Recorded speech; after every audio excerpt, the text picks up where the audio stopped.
بابا جان در وقت اقتدا کردن با امام نام امام ما گیریم یا پسر باشد گوید که به پدرم اقتدا کردم. نه داده رسید، شر نیست این گپ رو گفتن.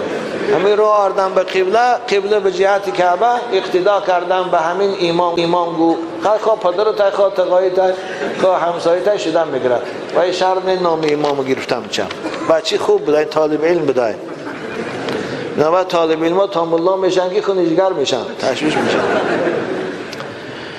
بابا جان بعض جاها دا شخصان گوش و دم سگ را میبرند، آیا این گناه نیست؟ نه اگر عرف باشد و فایده داشته باشد بریدنش باکی نداره، زیرا که گوشی دراز بعضی وقتها سبب آزار همون سگ میشه، دیگه سگا میخواین میکنن از میشد شاید به خاطر این کوتاه میکنن که یگان سگ دیگر گوش نکند و نخواید. وقتی که عرف باشد باکی ندارد. این بابا جان در وقت علف درو کردن مار از پیشم براید، آن را چیکار کنم؟ گیر در بغلتان دوست. چی خوب او این مار از کجا که براد کوشش میشن ویا. پیغمبر خدا گفتن اقتل الاسودین ولو کنتم فی الصلاه، مار و کژدم گفتن درون نماز دم که باشه کشه. وقتی که در درون نماز پیغمبر کشتن مار اجازت داد، در اون علف درو به طریق علوم میکشیده. بعد تماشا کرده میسیش یا سنگی دست رو زن، وقتی که کشتی خاطر جمع میشه به حضور درو کردن میگیری. اما نه کشتیش اگر تشویشی که با نگزم گفتم. نه بچه های خوش رو از دشمن حذر گفتیم و این مار دشمن از مار و کژدمه.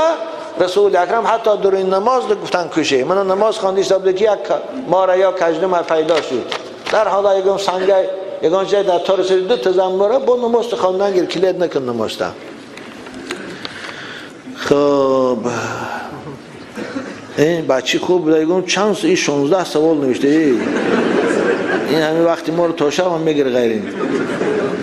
بابا جان در وقتی تکبیر گفتن از لبم یا از دندانم خون آمد، نماز خوانم یا رفته طهارت کنم؟ البته رو طهارت کنم، چون خون که بنواد طهارت میشه کنه با اون دیگه نماز رو طهارت کن، اما تکبیر گفتگی میشه بعد بیا نماز تخوان. بابا جان بالای گوسفند سوار شویم مثل خر و اسب درست است؟ چی خوب بوده این نه؟ بچی ناز نه درست نیست میشم. هر چیز برای سواری هست. خداوند برای سواری اسب و اشتر و خوب خر برآورده است، من قوتاس برآورده است، اما این بوز و گوسفند برای سواری نیست. گاو و برزگاو برای سواری نیست. حالا یک زمانهای قدیم یک آدم برزگاو سوار شده بوده است، میگه خداوند برزگاو به زبان حال این حدیث صحیح است، به زبان در آور روش گردم به سوی صحابی گفت که ای انی لم اخلق من خدا برای سواری نآفریدم، من برای جفت کرده دستم نه برای سوار شدن.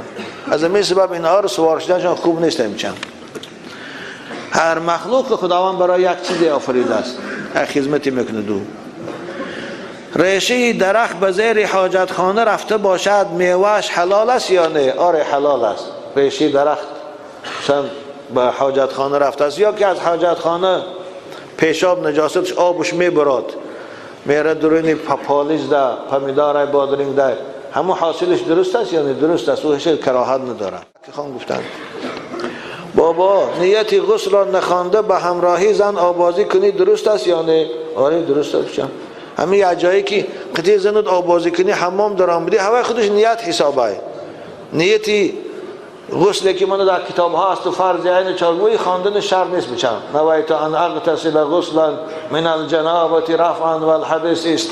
این اولش که این هیچ که نمیدونه، هم الله هم درست خواندش نمیتونه. اینا آخه همین دوری حمام به نیت آبازی میخیزی سحری که همیشه من جنوب شدم همسرم که علاقه جنسی کنم خیزم آبازی کنم از جنابت پا، همین خودش نیته میشم. کمپیر قدیم درا پشتکات وای مال تو پشتای وای ما در سر تو آبریز آمدن گیر. بچه خوش رو